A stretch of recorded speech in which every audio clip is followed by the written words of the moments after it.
और दूसरी एक मिसाल आपको बताऊं, सलाहुद्दीन अय्यूबी की। एक ऐसी जंग लड़ा उस मर्द मुजाहिद ने कि सारी सलीबी ताकतें जमा हो गई थी और 4 लाख की फौज जमा हो गई। 4 लाख की फौज सलीबियों के पास। अगर 4 लाख इंसान खड़े कर दिया जाए ना तो सरों का समंदर नजर आएगा आपको, सरों का समंदर होगा। और उस वक्त सलाहुद्दीन अय्यूबी के सामने ऐसा चैलेंज था, बिखरी टूटी हुई सब फौज मिलाने के बाद सलाहुद्दीन के पास सिर्फ 12,000 का लश्कर था। 12,000 का मुकाबला 24,000 से हो तो समझ में आए, 48,000 से हो तो समझ में आए, लेकिन 12,000 का मुकाबला 4 लाख से होने वाला है। एग्रीमेंट साइन कर लो, सुलह करके खत्म करके चले जाओ। सलाहुद्दीन ने अपने फौजियों से पूछा, क्या इरादा है तुम्हारा? सलीबी ताकतें सब जमा हैं और हमारी तादाद कम है। कैसे जवान उस लश्कर में शामिल थे। अपने सिपह सालार से कहते हैं, सलाहुद्दीन, अगर रसूलुल्लाह सल्लल्लाहु अलैहि वसल्लम के सहाबा तादाद देखकर मैदान में उतरते थे तो हम भी देखकर उतरेंगे, और अगर वो अल्लाह उसके रसूल के भरोसे उतरते थे तो हम भी उनके नक्शे कदम पर अल्लाह और रसूल के भरोसे उतरे। हमने तादाद नहीं देखी, तादाद नहीं देखी, अल्लाह की मदद आई। और तारीख लिखने वाले अंग्रेज लोग हैं, ईसाई लोग हैं, किताबें आज भी मार्केट में मिल जाएंगी आपको। ये 4 लाख का मुकाबला जो 12,000 से हुआ था, तारीख की एक ऐसी जंग है। अंग्रेज मुअर्रिख लिखते हैं कि सलाहुद्दीन को और उनकी फौजों को कयामत तक फरामोश नहीं कर सकते सलेबी लोग, इसलिए कि उस जंग में इसने छींटे उड़ा दिए थे और टुकड़े टुकड़े कर दिए थे, सबको बिखेर दिया था। लोग अपनी जानें बचाकर निकल गए, मुफाहमत पर आ गए। एग्रीमेंट सलाहुद्दीन ने नहीं, सामने वालों ने साइन किया। मेरे अजीजों, मैं आपको ये बातें इसलिए अर्ज कर रहा हूं कि पावर और ताकत का नशा जब किसी को आता है सर चढ़ करके बोलता है।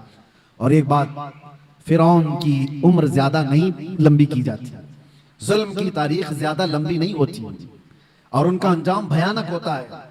इसलिए कि मजलूमीन की आह जब निकलती है तो अल्लाह करीम, अल्लाह रब्बुल इज्जत को कहार व जब्बार खुदा जलाल में आएगा और पकड़ करता है। तो ऐसे कि कुरान में अल्लाह ताला फरमाता, फलम्मा नसू मा ज़ुकिरू बिही फतहना अलैहिम अबवाब कुल्ली शै हत्ता इज़ा फरिहू बिमा ऊतू।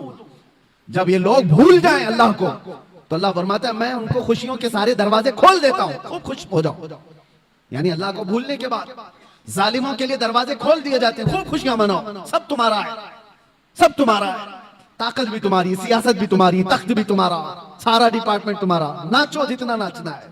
फिर अल्लाह फरमाता है, फअखज़नाहुम बग़ता, अचानक हम एक दिन पकड़ करेंगे, अचानक एक दिन पकड़ करेंगे और फिर पूरी दुनिया की ताकत उस पकड़ से उसको आजाद नहीं करा सकेगी, नहीं निकाल सकेगी। और हम जालिम दरिंदों के अंजाम का इंतजार करेंगे इंशाअल्लाह। और आप देखना मेरे अजीजों, हमारी जिंदगी रहे ना रहे, लेकिन अल्लाह हय्य व क़य्यूम है, वो अल्लाह हमेशा से है और हमेशा रहने वाला। लोग ये समझते हैं आज हम पावर में हैं और हम ताकत में हैं, इनको मार देंगे, इनको काट देंगे, सब कर लो, लेकिन अल्लाह तो जिंदा हमेशा रहने वाला है। हमारा वारिस अल्लाह रब्बुल इज्जत है, हमारी तमाम चीजों के लिए अल्लाह करीम है। हमने जब ये कुरान में पढ़ा, वो उफ़व्विदु अमरी इलल्लाह, अल्लाह ने कुरान में सिखाया है कि यूं कहो कि मैंने अपने सारे मामलात अल्लाह के हवाले कर दिए। इन्नल्लाह बसीरुम बिल इबाद, बेशक अल्लाह अपने बंदों को देख रहा है। तो फिर देखो अल्लाह ताला बंदों को कैसे देखता है।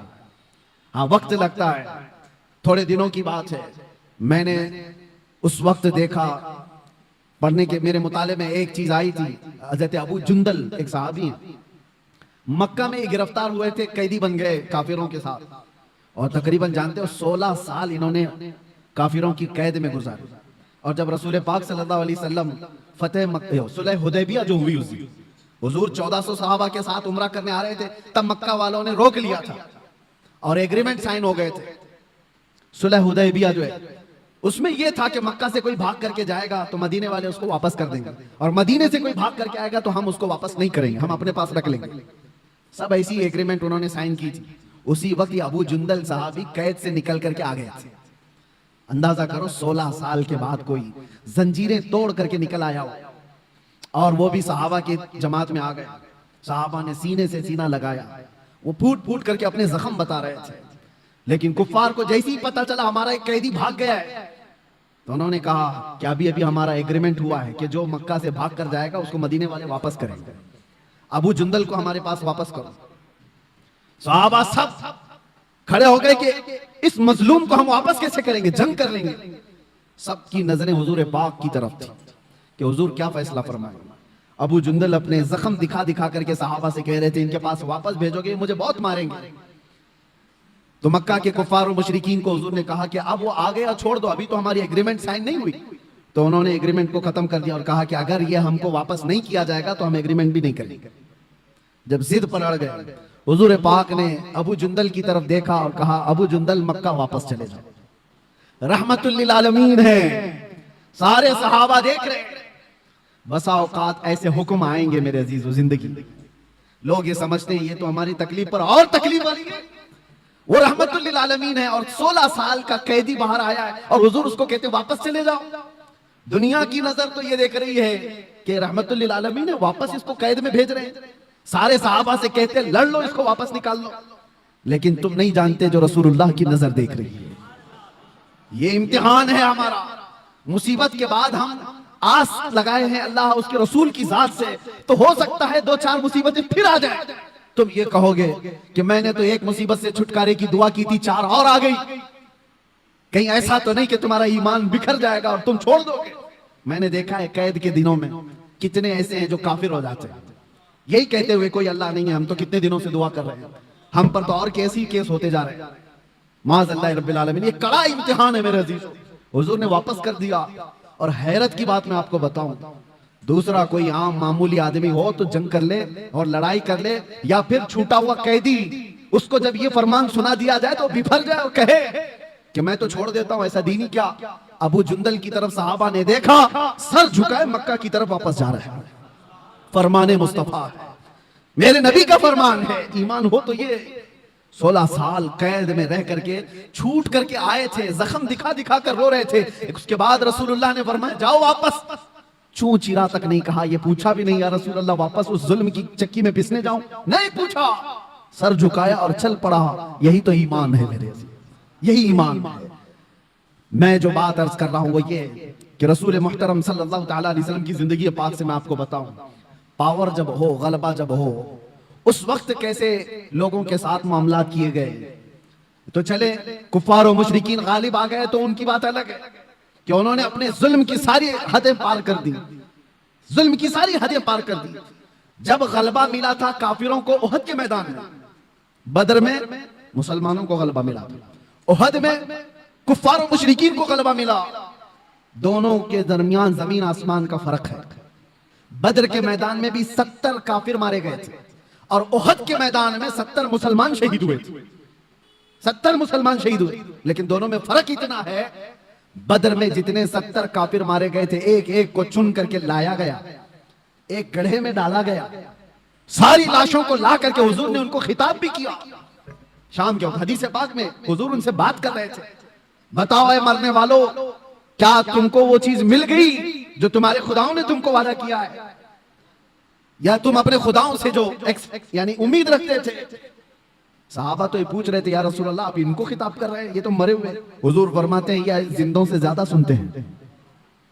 ये मामला है बदर के मैदान का, पावर था, गलबा था, और उधर उहद के मैदान में पावर और गलबा कुफार को था। क्या किया इन्होंने? 70 मुसलमानों को जो शहीद किया, अमीर हमजा का सीना चाक करके कलेजा निकाल के चबाया था। इंसानों में ये हरकत हो सकती है? कोई इंसान ये कर सकता है? जानवर खाते होंगे जानवरों को, इंसान नहीं। पावर जब मिला तो सीना चाक करके कलेजा निकाल करके चबाया। दूसरे क्या किया? साद इब्ने रबी उनके पेट को फाड़ दिया और आंतड़ियां बाहर निकाली, गले में डाल लिए गए। क्या ये इंसान कर सकता है?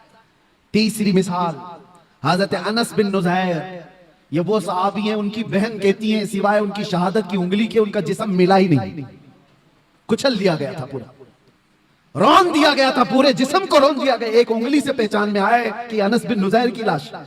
लाशों के साथ ये किया, जब पावर आया तो ताकत आई तो ये किया। चौथी मिसाल, ये तो एक दो नहीं है, कई मिसालें। अब्दुल्ला बिन जहश एक सहाबी, उनके जिस्म के 80 टुकड़े किए गए और हर टुकड़े को रस्सी में पिरोकर हार बनाया गया। ये पावर जब आए तो कुफार ये करते हैं, और रसूलुल्लाह सल्लल्लाहु तआला अलैहि वसल्लम के हाथ में जब पावर आया, अब मैं आपको बताऊं, यह उहद का मैदान था, जहां जंगली जानवरों से ज्यादा जुल्म कुफार मुशरिकीन ने किया सहाबा के साथ। 70 सहाबा जो शहीद हुए हैं, सबकी लाशों के साथ इन्होंने बहुत बुरा सलूक किया है, बहुत बुरा सलूक किया है। जंगी कानून भूल जाते हैं लोग जब पावर में आते हैं, ताकत में आते हैं। और यही पावर जब रसूलुल्लाह के हाथ में आया, 10,000 का लश्कर लेकर मेरे आका 20 रमजान को मक्का में दाखिल हो रहे हैं। उस वक्त जंग करने जैसी नौबत भी नहीं थी। कुफारे मक्का सब भागे भागे फिर रहे थे, मुकाबला करने की ताकत नहीं थी, खानदान बिखरे हुए थे, हुजूर के सामने खड़े होने की हिम्मत नहीं थी, सब छुप रहे थे। और नबी पाक सल्लल्लाहु तआला अलैहि वसल्लम के सहाबा शाहाना अंदाज में हरम काबा में दाखिल हो रहे थे। लब्बैक की सदाएं गूंज रही थी, हरम काबा की सरजमीन चूमी जा रही थी और अल्लाहु अकबर की सदाओं से मक्का गूंज रहा था। उस वक्त जानते हो 10,000 का लश्कर जब मक्का में आया हो, हैबत ऐसी तारी थी सबके दिलों पर कि लोग दीवारों से चिपके हुए खड़े थे, कोई दरवाजों के अंदर बंद खड़े थे। लेकिन मेरे आका सल्लल्लाहु अलैहि वसल्लम जब हरम काबा में आए, अजान दी गई और फिर मक्का वालों को बुलाया गया। कहां है सारे लोग? हैरत होती है आपको, तारीख उठा करके देखो, हैरत होगी। जिसने हुजूर पाक सल्लल्लाहु अलैहि वसल्लम के मुकाबले में एक दो नहीं कितनी जंगें लड़ी। जंगे बदर में मुकाबले में अबू सुफियान है, जंगे ओहद में मुकाबले में अबू सुफियान है, जंगे खंदक में मुकाबले में अबू सुफियान है। हुजूर के मुकाबले में अबू सुफियान इतनी जंगे हुजूर के मुकाबले में लड़ते रहे। और हुजूर उस दिन ऐलान करते हैं, मक्का के फतेह मक्का के दिन जब पावर हाथ में, मेरे आका फरमाते हैं जो भी मक्का में इधर उधर छुप करके भाग रहे हैं उनको डरने की जरूरत नहीं। जो मेरे दादा अब्दुल मुत्तलिब के घर में आ गए वो पनाह में है, जो अबू सुफियान के घर में आ गए वो पनाह में है। दुश्मन के घर में अबू सुफियान को ये मकाम दे रहे। हुजूर फरमाते जो अबू सुफियान के घर में आ गया वो पनाह में है, जो खाने काबा के इर्द गिर्द आ गया वो पनाह में है, उससे जंग नहीं की जाएगी। और जो तलवार उठाया हुजूर से मुकाबला करना चाहा वो कैदी बना करके लाए गए, पकड़ करके लाए गए। फतेह मक्का का दिन है। सहाबा तो सहाबा है जो बरसों से जंगों की जिंदगी देख रहे हैं हुजूर के साथ। मेरे अजीजों, उनकी कुर्बानियां कम नहीं है। हजरत अबू हुरैरा से पूछो, हदीसें बताती हैं ऐसी ऐसी जंगों में सहाबा गए, कहते हैं कि पैरों पर कपड़े बांधने पड़ते थे, सारे नाखून उखड़ गए थे। ऐसी जंगें वो लड़ करके आए बगैर चप्पल पहने। मेरे आका सल्लल्लाहु अलैहि वसल्लम से कभी उन्होंने ये सवाल नहीं किया था कितना लंबा आप लेकर के जाएंगे। एक जंग से लौट रहे हैं, जिब्राइल अमीन आए, हुजूर से कहा या रसूल अल्लाह, अल्लाह का हुक्म है यहीं से दूसरी जंग में जाना है। सहाबा 1 महीने की जंग के बाद लौट रहे थे, जख्मी थे, नसें कटी हुई थी। हुजूर ने जिब्राइल से कहा मेरे सहाबा से पूछ लूं, ये मदीने से 5 किलोमीटर ही बाकी था, वापस रास्ता 5 किलोमीटर का, 1 महीने की जंग के बाद वापस आ रहे। हुजूर ने सहाबा से पूछा, जिब्राइल आए अल्लाह का हुक्म लेकर, यहां से दूसरी जंग में जाना है, तुम्हारा क्या मशवरा है? सहाबा में से किसी ने एक ने ये नहीं कहा मरहम पट्टी कर लें, बीवी बच्चों से बात कर लें, घर के हाल चाल देख करके आए। नहीं, सारे सहाबा एक जबान होकर कहते हैं या रसूल अल्लाह, देर किस बात की, देर किस बात की, चले यहीं से चलते हैं। ये वो सहाबा है, ये वो सहाबा है। जंगों ने उनको चूर चूर किया था। तो फतेह मक्का के दिन लाजमी बात है मेरे अजीजों, पावर हाथ में था, गलबा हाथ में था, ताकत हाथ में थी। जितने आज तक लड़ते थे वो सब कैदी बनकर के हाथ सामने खड़े थे। तो किसी साहबी ने ऐलान कर दिया, अल यौम यौमुल मलहमा, आज तो छींतरे उड़ाने का दिन है, आज के तो गोश्त के टुकड़े उड़ाए जाएंगे। मेरे आका ने उस सहाबी का नारा बदल दिया, अल यौम यौमुल मलहमा। मलहमा का मतलब होता है गोश्त के पीस पीस किए जाएंगे। हुजूर ने उनकी जुबान को बदल दिया और कहा ना ला, अल यौम यौमुर रहमा, आज का दिन तो रहमत का दिन है, आज का दिन तो रहमत का दिन है। लाओ दुनिया में ऐसी मिसाल, पावर में आ जाए, ताकत में आ जाए, तब वो माफ करता हो। ये जालिम कुत्ते क्या समझते हैं, जिनके हाल चाल ये है कि छोटी सी ताकत के मालिक बन गए तो निहत्तों पर जुल्म करते हो। अपने बराबर की ताकतों से लड़ने की तो इनके अंदर हिम्मत नहीं है। ये लड़ना चाहे तो लड़े ना, जो आज पावरफुल ताकतें हैं, ये आपस में क्यों नहीं लड़ते? इजराइल को लड़ना है तो चाइना से जाके लड़ ले, कोरिया से लड़ ले जो बैठा हुआ है। जिनके पास पावर है उनसे क्यों नहीं लड़ते? इनको पता है हेकड़ी निकल जाएगी। लड़ना है तो उन गरीब निहत्तों से जिनके पास सब्जी काटने की चाकू भी नहीं, जिनके पास बीमार हो जाए तो दवाई की गोली भी नहीं, उनसे लड़ना है। इसको ताकत नहीं कहते, इसको दुनिया की सबसे बड़ी बुज़दिली कहते हैं, सबसे बड़ी बुज़दिली। और ऐसा जब जुल्म होता है तो अल्लाह की मदद आती है, आएगी, वक्त लगेगा। एक मिसाल मैंने खाली आपको दी, जब मेरे आका सल्लल्लाहु अलैहि वसल्लम के हाथ में पावर आया फतेह मक्का के दिन, हुजूर ने सबको माफ किया, कहा कि इज़हबू अंतुम तुलक़ा, जाओ आज सब के सब तुम आजाद हो, आज सब के सब तुम आजाद हो। एक बात बताता हूं, सफवान बिन उमैया एक ऐसा शख्स है मक्का का, इसने हुजूर के कत्ल का मंसूबा बनाया था, और वो भी हतीम काबा में बैठकर। बहुत पैसे वाला था, ताकत वाला था। क्यों बनाया था? इसलिए कि इसके बाप को जंगे बदर में मार दिया गया, सफवान के बाप को मार दिया गया। तो हतीमे काबा में बैठ करके सोचा किसी किराए के कातिल को ले लो। तो किराए का कातिल कौन मिला? देखा सेम इशू होना चाहिए, दूसरे के पास भी ऐसी इंतकाम की आग जल रही हो, मोहम्मद सल्लल्लाहु अलैहि वसल्लम से बदला लेने की। उमैर बिन वहब नाम का एक शख्स मिल गया जिसका बेटा हुजूर के पास कैदी था। जंगे बदर में जो 70 कैदी थे उसमें एक कैदी उमैर बिन वहब का बेटा था। सफवान ने बुलाया उमैर को, कहा जितना पैसा चाहे उतना दे दूंगा, तेरे सारे कर्जे मैं चुका दूंगा, तलवार मैं दूंगा, जाओ मदीने और मोहम्मद का कत्ल करके आओ। सल्लल्लाहु अलैहि वसल्लम। उमैर तैयार हो गया, तलवार लेकर मदीने आ गया। और उमैर को सब पहचानते थे। उमैर का एक लक़ब था शैताने कुरैश, आग भड़काने वाला आदमी। हजरत उमर की नजर पड़ गई, मस्जिद नबवी के बाहर ही खड़े थे और हजरत उमर ने जो लफ्ज कहा, लोग मुझे ताना मारते हैं कि बार बार आप ये जुमला क्यों कहते हैं। सुनो, उमर इब्ने खत्ताब का जुमला हदीस में है। आपने जैसी उमैर बिन वहब को देखा तो क्या कहा? खुजू हाज़ल कल्ब, पकड़ लो इस कुत्ते को। ये मेरा जुमला नहीं है, उमर इब्ने खत्ताब का। हाँ, अगर हमारी जुबान से कुत्ता निकलता है तो वो बराबर जगह के लिए निकलता है, ऐसा नहीं है। हाँ, तो उमैर बिन वहब को पकड़ने के लिए उमर इब्ने खत्ताब ने कहा पकड़ लिया, गर्दन में गमछा डाल करके घुमाया और फिर हुजूर पाक सल्लल्लाहु अलैहि वसल्लम मस्जिद नबवी में अंदर से जाकर के पूछा, आका वो उमैर बिन वहब आया है, क्या करूं उसका? आप हुक्म दें तो वही निपटा दूं। जंगे बदर को भड़काने वाला वही आदमी था। हुजूर ने फरमाया आने दो अंदर। अंदर जब उमैर बिन वहब आया तो हुजूर ने पूछा क्यों आया? उसने कहा बस बेटे की खैर खैरियत पूछने आया हूं। हुजूर ने फरमाया सच बताओ क्यों आया? कहा नहीं, बस यही मेरा बेटा आपके कैद में है, हालचाल मालूम करने आया। हुजूर ने फरमाया बेटे की खैर खैरियत लेने के लिए तलवार लेके तो नहीं आते? तो उसने तलवार फेंक दी। कहा क्या फायदा इस तलवार का, तलवारें हमारे पास थी बदर में, फिर भी हम नहीं जीत पाए ना। हुजूर जलाल में आए, कहा बातें मत बनाओ उमैर, वो बात बोलो जो सफवान के साथ हतीमे काबा में करके आए हो। वो बात बताओ जो हतीमे काबा में बैठ करके तुम करके आए हो। बस अब क्या था, उमैर बिन वहब का जिस्म कांपने लग गया। तन्हाई में बात की थी उमैर बिन वहब ने सफवान से और कहा मैं गवाही देता हूं आप अल्लाह के सच्चे रसूल हैं, मुझे अपनी गुलामी में शामिल कर लो। वो उमैर बिन वहब सहाबी बन गए। हजरत उमर बिन खत्ताब गले में हाथ डालकर बाहर लेकर के आए और सहाबा से कहा थोड़ी देर पहले ये आदमी मुझे खिंजीर से ज्यादा बुरा लगता था और अब ये उमैर बिन वहब मुझे अपने बेटे से ज्यादा अजीज लगता है। ये है अल्लाह के लिए मोहब्बत, अल्लाह के लिए दुश्मनी। अब ये वाकया पूरा मैं इसलिए बता रहा हूं, उमैर बिन वहब गया था गर्दन लेने के लिए, अपनी गर्दन दे आया। सफवान यहां इंतजार कर रहा था, रोज इंतजार कर रहा था कि कुछ नई न्यूज आए। कोई भी काफिला मदीने से आता उसके पूछता कोई नई खबर है, कुछ बड़ी खबर है। उसके तो दिमाग में यही था कि आज कत्ल हो गया होगा, कल कत्ल हो गया होगा। एक काफिला आया, सुफान से कहा हाँ एक बड़ी खबर है तेरे लिए। कहा क्या? कहा तेरा पक्का जिगरी दोस्त भी मुसलमान हो गया। वो कहा ये तो डूब मरने का वक्त आ गया मेरे। यही वो दिन थे। थोड़े दिनों के बाद हुजूर पाक सल्लल्लाहु अलैहि वसल्लम पूरे सहाबा की जमात के साथ मक्का में आ गए, फतेह मक्का। उस वक्त तक सफवान ईमान नहीं लाया है, ईमान की बूबास भी नहीं, इंतकाम की आग में भड़क रहा है।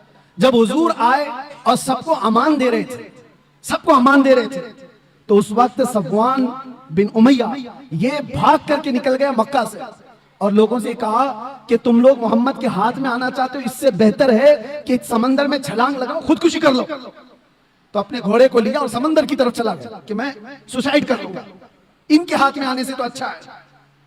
हुजूर पाक सल्लल्लाहु अलैहि वसल्लम जब सबको माफी दे रहे थे तो उमैर बिन वहब हुजूर के पास आते हैं, अब वो सहाबी रसूल हैं। कहा या रसूल अल्लाह, सफवान भाग करके गया है, मैं चाहता हूं कि उसको भी आप माफी दे दें। उसने अगरचे आपके कत्ल का मंसूबा बनाया था, मैं ही आया था, लेकिन उसके अंदर अपने बाप के इंतकाम की आग भड़की हुई थी, इसलिए किया था, आप माफ कर दें। हुजूर ने देखा उमैर बिन वहब किसकी सिफारिश कर रहा है? सफवान की। हुजूर ने कुछ नहीं कहा, मुस्कुराया और कहा सफवान के लिए भी अमान है। ये नहीं कहा कि वो ईमान लाए तो अमान है, नहीं, जिस हालत में है उस हालत में अमान है।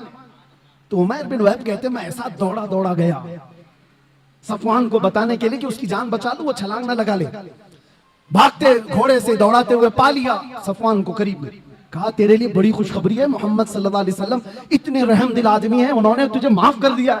सफवान कहता है ये चीज यकीन करने की जैसी है ही नहीं, दुनिया में कौन ऐसा करता है, तू या तो कोई चालबाजी कर रहा हो। कहा नहीं, अबू सुफियान को माफ किया, हिंदा को माफ किया, सब बड़े बड़े लोगों को माफ किया, तुम क्या हो? तो उसने कहा मुझे उस वक्त तक यकीन नहीं होगा जब तक उनकी कोई निशानी ना देख लूं। ये देखें, एक आदमी जो पकड़ा गया एक कैदी है और वो अपनी बख्शिश के लिए निशानी पूछ रहा है। अरे डूबते को तिनके का सहारा होना चाहिए, अगर फरमान भी सुन ले तो आ जाना चाहिए, लेकिन वहां नहीं। वो कहता है मैं उस वक्त तक यकीन नहीं करूंगा जब तक निशानी ना। उमैर बिन वहाब फिर से वापस आए और हुजूर से कहा या रसूल अल्लाह, वो मान नहीं रहा है, वो खुदकुशी कर लेगा, वो मर जाएगा और उसको मेरी बात पर यकीन नहीं आ रहा है। हुजूर ने फरमाया क्या वो मेरे तमाम हैयत को पहचानता है? कहा कि या रसूल अल्लाह, आपकी हैयत को कौन नहीं पहचानता, आपकी शक्ल और शबाहत को कौन नहीं पहचानता। हुजूर ने अपना अमामा उतारा और कहा ये ले जाओ, उसको बता दो। अल्लाहु अकबर। आता है फकीरों पे उन्हें प्यार कुछ ऐसा, खुद भीख दे और खुद कहे मंगते का भला। उमैर बिन वहब हुजूर का ये अमामा लेकर पहुंचे, देखते ही सफवान पहचान गया ये रसूलुल्लाह का अमामा। वापस पलट आया सर झुका करके मेरे आका के पास खड़ा था। मेरे आका ने कहा सर झुकाओ नहीं, उठाओ, सर उठाओ। तुम जिस हालत में रहना चाहते हो तुम आजाद हो। अब कौन आजाद रहना चाहेगा, कौन आजाद रहना चाहेगा? हुजूर पाक ने जब इतना जुमला कहा तो सफवान ने कहा ऐसी दुनिया की आजादी से बेहतर है आपके तलवों के नीचे रहा जाए, आपके कदमों में रह जाए।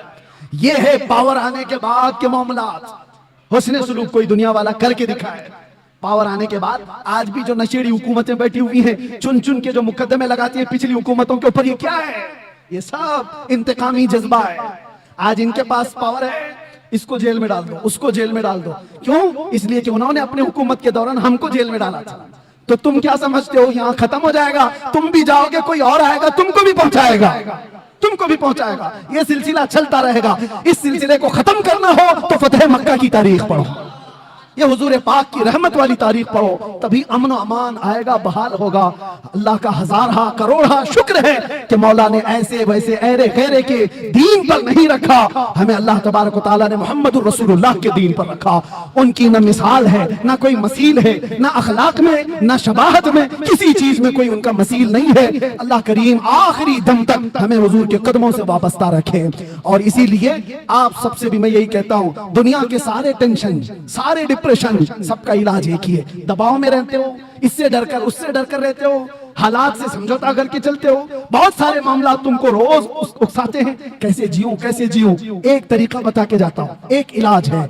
डिप्रेशन से आजादी, टेंशन से आजादी, फिक्र और ख्यालात की हम-हमी से आजादी, हर चीज से आजादी, सुकून की जिंदगी गुजारना चाहते हो, एक इलाज है, उन्हें जाना उन्हें माना, न रखा गैर से काम, लिल्लाहिल हम्द मैं दुनिया से मुसलमान गया, लब्बैक या रसूल अल्लाह।